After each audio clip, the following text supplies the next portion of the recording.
नमो अरिहन्ताणं नमो सिद्धाणं नमो आयर्याणं नमो उवज्झायाणं नमो लोये सभ्यसाहूणम्। रायपुर के मालवी रोड के आदिनाथ भगवान की, गुरु नाम गुरु आचार्य ज्ञान सागर जी महाराज की, मूक माटी रचयिता आचार्य परमेश्वरी गुरुदेव की, पूज्य निर्यापक मुनि श्री समय सागर जी, योग सागर जी, नियम सागर जी, सुधा सागर जी, समता सागर जी, अभय सागर जी महाराज की, मुनि श्री चंद्रप्रभु सागर जी व निरामय सागर महाराज की जय। बोलिए पूज्य गुरुदेव निरापक श्रमण प्रसाद सागर जी मुनिराज की। नमोस्तु भगवान, नमोस्तु भगवान। विगत एक दिन पहले से माहौल बना हुआ था, राजधानी में संकट प्रवेश होने वाला है, ऐसे व्हाट्सएप में और से पेपरों में माहौल बना हुआ था। आठों याम, क्या आठों याम गुरु मुस्कान है, जंगल में मंगल हो जाता है, आठों याम। और कल हमने जब देखा कि आचार्य महाराज जी तो जैसे आए रहे थे, और यहाँ तक कि पूरे रायपुर के सिर्फ जैन समाज ही नहीं, पूरी अजैन समाज भी, जितने नर नारी थे, गाड़ी में चलने वाले जो भी देख रहे थे, सब आचार्य को देखते जा रहे थे। और ऐसी पूरी जैन समाज ने भव्य आगवानी करके अहिंसा धर्म की उस प्रोहाना को सामने प्रदर्शित किया। ये भारतीय संस्कृति है। भारतीय संस्कृति दो संस्कृति को मिलकर के बनी हुई है। बड़े बड़े पोस्टर भी लगे हुए थे। अभी फिलहाल चुनाव भी संपन्न हुआ है और कोई कुछ बन गया है, और जो विधानसभा स्थान से भी निकलना हुआ था, वहाँ माहौल देख रहे थे, हम सभी देख रहे थे। तो भारतीय संस्कृति, श्रमण संस्कृति और वैदिक संस्कृति, इन दोनों को मिलकर के बनी हुई है। दोनों को मिलकर कहलाती भारतीय संस्कृति। सब धर्मों का यहाँ पर समावेश होता है। और जैन संस्कृति में, श्रमण संस्कृति में हमारी पहचान होते हैं, हमारे तीर्थ क्षेत्र होते हैं, हमारे जिनालय होते हैं, जिन बिंब होते हैं, और दिगंबर साधु होते हैं। साधु नहीं चलते फिरते, क्या कहते हैं आप लोग? हाँ, ये हमारी संस्कृति, हमारी पहचान है, ये हमारी धरोहर है, ये हमारी जान है। इनकी रक्षा करना हमारा कर्तव्य होता है। इसलिए कोई कितना भी सामान्य से व्यक्ति जैन समाज का हो, स्थिति जैसी भी उसकी आर्थिक परिस्थिति हो, वो जरूर सोचता है कि मैं कम से कम एक बार तो शिखर जी के दर्शन कर रहा हूँ, गिरनार जी के दर्शन कर रहा हूँ, चंपापुर के दर्शन करके आ जाऊँ, कुंडलपुर के बड़े बाबा के दर्शन करके आ जाऊँ, और पावापुर जितने भी क्षेत्र नवागढ़ है ना, उन सबके दर्शन करके आ जाऊँ। तीर्थ क्षेत्र, सिद्ध क्षेत्र, अस्य क्षेत्र, सभी जगह की भावना होती रहती है। ये तीर्थ क्षेत्र हमारी पहचान होती हैं। अब तीर्थ क्षेत्र कैसे बनते हैं, वो पहचान कैसे होती है? आप लोग खजुराहो गए होंगे, सब जानते हैं खजुराहो में पर्यटक स्थल है, और विदेशी लोग आते हैं वहाँ पर, दर्शन करने आते हैं वहाँ पर। आपने देखा होगा, सभी आते हैं वहाँ पर। और वहाँ पर मेरे ख्याल से एरोप्लेन, जो हवाई अड्डा जिसको बोलते हैं ना, एरोड्रम, बहुत पहले का बना हुआ होगा, जब रायपुर में होगा नहीं पता नहीं। हाँ, नहीं, उस समय जिस समय स्टार्ट हुआ था उस समय की बात बता रहे हैं, पता था, क्योंकि विदेशी आते हैं। उसका कारण क्या है? वहाँ पर प्राचीन काल से पाषाण के मंदिर बने हुए हैं, चाहे वो हिंदुओं के वैदिक के हों या जैन धर्म के हों। दोनों अहिंसा धर्म के वहाँ पर प्रचार करने के लिए, हमारी संस्कृति बताने के लिए लंबे समय से, लगभग 9वीं 10वीं शताब्दी के होंगे अंदाज से, हमको ऐसा है। चालुक्य वंश या चोल वंश जिनके समय के बने हुए वहाँ पर हैं, पाषाण के मंदिर बने हुए हैं, आज भी उसी तरह से वहाँ पर खड़े हुए हैं और भारतीय संस्कृति की गौरव गाथा कह रहे हैं। अब वहाँ गए होंगे, सन 2018 में परम पूज्य आचार्य महाराज जी सत्संग चातुर्मासी वहाँ पर सानंद संपन्न हुआ था। आचार्य श्रीनिवास चातुर्मास क्यों किया?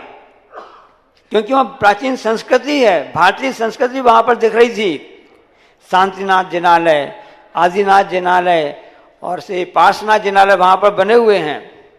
उसमें इतनी भित्तियाँ बनी हुई हैं, दीवारें बनी हुई हैं, एक से कलाकृतियां वहां पर बनी हुई हैं, आज भी वो सजीव लगती हैं। आज कंप्यूटर का जमाना, मशीन युग का जमाना आ गया है, वहां उस समय कैसे कलाकृति उगल के हाथ से बना करके उन्होंने वहां पर बनाई थी, आपने देखी होंगी। उसका कारण क्या है? वहां उस समय के लोगों ने बना के क्यों गए? क्योंकि वो जानते थे कि आने वाली पीढ़ी विश्वास नहीं करेगी कि कहाँ कैसा क्या था। इसलिए वहां पर किसी राजा महाराजा ने नहीं बनाए। वहां पर जो हिंदू मंदिर बने हैं, अन्य मंदिर बने हैं, वो राजा महाराजाओं ने बनाए हैं। जो राजा महाराज जिस धर्म का होता है उसी धर्म का पोषण करता है, सब धर्मों का सम्मान तो करता है, बात अलग है। उसी धर्म के मंदिरों को निर्माण ज़्यादा प्रोत्साहन देता है। तो वहां पर एक श्रावक श्रेष्ठी था, उसका नाम पाहिल था। क्या नाम था उसका? पाहिल था। उसने देखा कि यहाँ पर सभी मंदिर बने हैं और जैन धर्म के एक भी मंदिर नहीं है, तो उसने उसे क्या किया जावे? उसने अपनी पूरी संपत्ति उस पार्श्वनाथ मंदिर और आदिनाथ मंदिर के जिनालय में पूरी लगा दी उसने। सामान श्रावक श्रेष्ठी था। सोचो आपने पढ़ा होगा, वहां पर पायल के नाम से मंदिर बने हुए हैं। और तारीफ की बात आपको बताएं, वहाँ शिलालेख बना हुआ, आप पढ़ के देख लेना। नेवरा तिल्दा गए होंगे, छोटी सी समाज है लेकिन चोटी की समाज से निकली है। तो छोटी लेकिन कैसी निकली? हाँ, खोटी नहीं, चोटी की निकली। तो वहाँ के पांच उन्होंने शिखर बंद करके, शिखर बंद ऐसे जिनालय सीमेंट के, प्लाईवुड के, कि थर्मोकोल के, पीले पाषाण के। चलो, आपके मुख से पाषाण शब्द तो निकल के आ रहा ना, क्योंकि खजुराहो के मंदिर पाषाण के बने हैं। आज भी वे खड़े हैं। क्यों खड़े हैं? क्योंकि वे अहिंसा धर्म की जैन ध्वजा की पताका फहरा रहे हैं। ऐसी उस भावना लेकर के जो यह राजधानी है, विधानसभा यहाँ पर है। विधानसभा टेम्परेरी बनी है, पुरानी। बताया था कि निकल रहे थे वहाँ पर ना, कि जब 2000 में कब ये छत्तीसगढ़ राज्य बना, उस मत पे शामिल था। जब अलग हो गया, अपनी अलग पहचान बनाई है। छत्तीसगढ़िया सबले बढ़िया, सबले बढ़िया कहते ना। तो सब काम बढ़िया करना चाहते हो तो भगवान का मंदिर क्यों नहीं बढ़िया बना रहे चाहते हो? कोई बात नहीं, आपकी भावनाएं हो गई हैं। क्योंकि खरबूजे को देखकर खरबूजा भी, तिल्दा नेवरा राजधानी अपने उसका जिला भी रायपुर है। तो ऐसे आपने वहाँ भावना भाई करिए, हिसाब से जाएगा। क्योंकि बाद में हमारी पहचान है, ये हमारी संस्कृति है। ऐसी भावना लेकर के यहाँ पर उन्होंने जो प्रस्ताव रखा है और आप लोग करेंगे। क्योंकि जिन धर्म में जिनालय 9 देवता में जो इन सब की गिनती आती है, जो हमारे साधन बन जाते हैं। इसलिए ऐसी भावना भाव कि जो हम उसको कर सकें, ये हमारे आत्म साधना के, धर्म ज्ञान के साधन हैं। इसलिए ऐसा प्रार्थना करूँ मैं हमको दासों का भी दास बनूं, हम ट्रस्टी नहीं बनूं, मैं मालिक नहीं बनूं। क्योंकि जब तक हम लघु नहीं बनेंगे तब तक हमारा कल्याण नहीं होगा। भारतीय संस्कृति में वैदिक संस्कृति आती है, रामायण भी पढ़ी जाती है, और उसमें महाभारत भी आपने नाम सुना होगा। इन दोनों शास्त्र जो हैं ये क्या बताते हैं? हमारी यात्रा असत्य से सत्य की ओर होना चाहिए। तो ये जो आप तीसरे बनाने जा रहे हैं ना, तो उसकी भूमिका में सबसे पहले तो आचार्य श्री आ गए, आपने आशीर्वाद ले लिया। क्यों है? क्योंकि ये चलते फिरते तीर्थ हैं। और आज गुरु जितने देव शास्त्र गुरु हैं, तो गुरु का समागम तो कभी कभी मिलता है। और सुना है यहाँ पर 34 बार ऐसे आचार्य महाराज जी आए हैं। और हमको ऐसा विश्वास है जब 34 बार आचार्य श्री यहाँ पर आए हैं, तो यहाँ पर राजधानी में 4 चांद तो अवश्य लग जाएंगे। तो विधानसभा तो आपकी बदलती रही। जब इस राज्य का गठन हुआ तो कोई नया भवन आपको नहीं मिल पाया यहाँ पर न। तो पुराना जो भवन था, जो क्या कोई ऑफिस रहा होगा ना, PWD PHE वगैरह का, इरिगेशन का डिपार्टमेंट का जो था ना, उसको उन्होंने विधानसभा में बदल दिया। 20 साल हो गए जब से बदले हुए का ज्यों त्यों है। अब आगे योजना उनकी बन रही, नए बनाने की है ना। जब सरकार आप लोग जब सरकार नया भवन बनाने जा रही है, नया करने जा रही है ना, तो आप लोग कहते हैं ना कि यहाँ से दुनिया से मैं हारा आया यहाँ तेरे दरबार, और यहाँ यदि मैं यहाँ से हारा तो कहाँ जाऊंगा। तो जब आपकी सरकार यहाँ पर आ गई है, यहाँ आपकी सरकार आ गई है, अरे अपनी सरकार ऊपर छत में बैठो, उसकी सरकार की हम बात कर रहे हैं। राजधानी वाले राजनीतिक दांव पे ज्यादा जानते हैं, उसी को ज्यादा ध्यान चला जाता है। ठीक है, अच्छी बात है। तो अपनी सरकार जब यहाँ पर आ गई है, ऐसे चलते फिरते तीर्थ यहाँ पर विराजमान हो चुके हैं, तो यह अब जिस डोंगरगढ़ में वाले कह रहे थे ना, चंद्रगिरी वाले कहते हैं कि आचार्य सिंह ने इस छत्तीसगढ़ के लिए हम लोग को आशीर्वाद दिया, तीर्थ क्षेत्र बनने का आशीर्वाद दिया, और उसी कड़ी में एक और तीर्थ क्षेत्र बन जाएगा तो इस छत्तीसगढ़ का नाम और आगे उठ जाएगा। तो ऐसी भावना के साथ में हमेशा खजुराहों को ध्यान रखना, जहाँ पायल नामक श्रेष्ठी ने ऐसे मंदिर जिनालय बनाए। अब तो प्रजातंत्र का राज्य है, सबका साथ, सबका साथ, सबका विश्वास और सबका उत्थान, ऐसा विकास की भावना करते हुए हमको यहाँ पे कार्य करने की जो अपन चाह रहे हैं, आपकी भावना फलीभूत होए और ऐसे आचार्य सिंह का आशीर्वाद मिल जाए। अभी आचार्य सिंह एकदम हाउ नहीं कहा है, ये मत सोच रहे ना कि हरी झंडी मिल गई है। अपने आचार्य सिंह इतने सरल भी नहीं है, इतने हैं, कितनी मुश्किल से मिलते हैं, दर्शन करने को तरस जाते हैं, नहीं तरस जाते ना। ये नहीं समझना, अंदर की जैसी भावना होती, अंदर का जैसा परिणाम होगा, भगवान को भी भक्त के घर आना पड़ता है। उनकी भक्ति की भावना मजबूत हो तो अपने आप आचार्य श्री का भी हाथ उठ जाएगा, आशीर्वाद मिल जाएगा। बस हमारा ही कहना है। हाँ, किसके बस में होते हैं? भगवान के बस में भक्त नहीं होते हैं। भक्त, ये भी ठीक नहीं है, कभी भी भक्त के बस में भगवान नहीं होते हैं, सुधार लेना। भक्त की जैसी भक्ति होती है, उस भक्ति के बस में भगवान होते हैं। इसलिए अपनी भक्ति बढ़ाते रहो, माहौल बनाए रखो। बोलिए अहिंसा परमो धर्म। ओम नमः सिद्धेभ्यः, ओम नमः सिद्धेभ्यः। अहिंसा परमो धर्म की आचार्य गुरुवर श्री कुंद कुंद भगवान की, आचार्य गुरुवर श्री ज्ञान सागर मुनि महाराज की,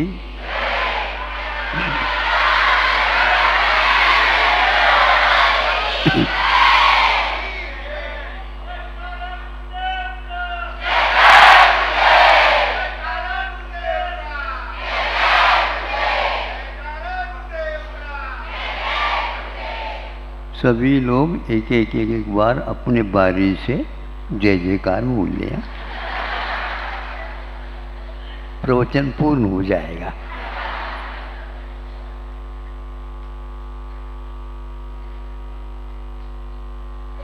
आप लोगों ने यह दृश्य देखा होगा, दूध को जमा करके दही बनाया गया और उस दही का मंथन करना है। दही का मंथन करते हैं, चालू करते हैं। जिन्हें इसका अभ्यास है वे बीच बीच में उसको जो मत रहा है उसको देखते रहते हैं। उसमें जो पहले दही था और वह उसमें से एक एक कण भिन्न भिन्न होते हुए देखने को उपलब्ध होते हैं। जब वे कण पूरे के पूरे ऊपर आ जाते हैं तो वह मथने वाला समझता है कि इसमें अब ज़्यादा मथना ठीक नहीं। अनुपात से ही सब कुछ होना चाहिए। उसको कच्चा रखें तो भी ठीक नहीं, इसको ज़्यादा पकाएं वो भी ठीक नहीं। अब जब उन्होंने उसको बाहर निकालना चाहा तो वो एक प्रकार से वह हाथ को चिपकने लगा। तो उसने सोचा कि नहीं, ये ठीक नहीं। हाथ को उन्होंने, दोनों हाथों को एक प्रकार से गर्म पानी से धो लिया। फिर इसके उपरांत उस मक्खन को, नवनीत को वह निकालना चाहा तो बिल्कुल वह हाथ में आ गया और 3-4 बार यूं करने से वह गोल। अब बताने की कोई आवश्यकता नहीं, आपने तो यही खाया होगा, जाना होगा, नहीं भी जाने तो भी खाया तो होगा ही। अब सोचने का यह विषय है, भीतर था वह बाहर आ गया और वह मट्ठा कहलाता है जो बचा है, उसमें वह तैरने लगा। 2-3 बार हाथ में लेकर के इसको छोड़ा तो वह भीतर नहीं गया, किंतु मट्ठे के ऊपर ही तैरने लगा। अब हम पूछना चाहते हैं, तैर रहा है तो कितना हिस्सा उसका आपको दिख रहा है और बाकी का हिस्सा वह नीचे की ओर है। सही बताओ, जल्दी बताओ। हैं? आधा कौन कहता है वो? हाँ, सही सही बताओ।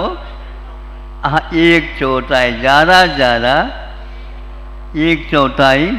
नहीं तो मैं ये तो कहने वाला, दूध का चंद्रमा होता है उतना भी दिख सकता है। अब हम इससे चलते हैं। यह नवनीत तो उत्तीर्ण हो गया क्योंकि वह तैर रहा है और वह दूज के चंद्रमा की भांति या तो चौथ की भांति वह दिखने लगा।